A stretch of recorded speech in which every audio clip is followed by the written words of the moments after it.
ஆகணும். இது எனக்கு கொடுத்த வேலை. ஆனால் உங்களுக்கு நான் கேட்குறேன், உங்களுக்கு ஒரு பரம தரிசனம் இருக்குது. உங்களோட ஆண்டவர் பேசி இருக்கிறார். உங்களுக்கு சொப்பனத்தை கொடுத்திருக்கிறார். மகளே, உன்னை கொண்டு இதை செய்வேன், உன்னை கொண்டு இதை செய்வேன். ஜாதிகளுக்கு நான் ஒளியாக்குவேன், ஜனங்களுக்கு நான் வெளிச்சமாக்குவேன். நான் என்ன செய்வேன்? நீ இப்பொழுது இருக்கிறத பார்க்கலாம், 1000 மடங்கு நான் ஆசீர்வதிக்கப்படுவேன். ஒருவேளை கொடுக்கிற ஊழியமா இருக்கலாம், ஒருவேளை என்ன செய்யலாம், ஆசீர்வதிக்கிற ஊழியமா இருக்கலாம், ஒருவேளை ஹீல் பண்ற ஊழியமா இருக்கலாம், அது வசனத்தை போதிக்கிற ஊழியமா இருக்கலாம், சுவிசேஷ ஊழியமா இருக்கலாம். என்னவா இருந்தாலும் சரி, உங்களுக்கு கொடுத்திருக்கிற, நான் அடிக்கடி சொல்லுவோம் பார்த்தியா, அந்த கருவை வளர்த்துகிறதுக்கு நீங்க போராடியே ஆகணும். போராடணுமா? நான் திரும்ப சொல்றேன், உனக்கு சப்போர்ட் வராது, ஆனா கர்த்தருடைய கரம் உங்கள் மேல் வரும்.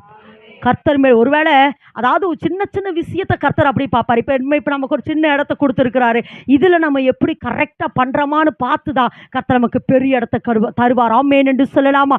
1ஆம் கிளாஸில் பாஸ் பண்ணாதான் 2ஆம் கிளாஸ், பிறந்த உடனே கொண்டு போய் 10ஆம் கிளாஸில் உட்கார வச்சிடுறாங்களா? இல்லை, 1ஆம் கிளாஸ், 2ஆம் கிளாஸ், 3ஆம் கிளாஸ், அப்படி தான் ஒன்றா பாஸ் பண்ணி எங்கே போகிறோம்? காலேஜுக்கு போகிறோம். அப்போ இன்றைக்கி கர்த்தர் என்ன சொல்கிறாருன்னா, அதுக்கப்புறம் தான் ப்ரமோஷன் ஆகிட்டு இருக்கு. அப்போ இன்றைக்கி கர்த்தர் என்ன சொல்கிறாருன்னா, உங்களுக்கு கொடுத்துருக்கிற தரிசனத்தை, சொப்பனத்தை, ஊழியத்தை, ஒருவேளை குடும்ப வாழ்க்கையை நீங்கள் என்ன செய்யணும்னா, அதை போராடி, சொல்லுங்க, அதை என்ன செய்யணும்? போராடி, அந்த போராட்டத்துக்கு பேரு தான் நல்ல போராட்டம். ஒருவேளை ஊழியத்தில் நான் இவ்வளவு கஷ்டப்படுறேன்னு, இவ்வளவு வேதனைப்படுறேன்னு, என் கணவன் அதை பண்றாரு, என் மனைவி இதை பண்றாங்க, என் பிள்ளைகள் என்னை தடுக்கிறாங்க, என் பெற்றோர்கள் என்னை தடுக்கிறாங்க, எனக்கு இந்த நெருக்கடி, அந்த நெருக்கடி, அப்படி இப்படி நீங்க போராடி கொண்டு இருக்கிறது நல்ல போராட்டம். நிச்சயமாய் ஜெயிப்பீர்கள். ஆமென் என்று சொல்லலாமா?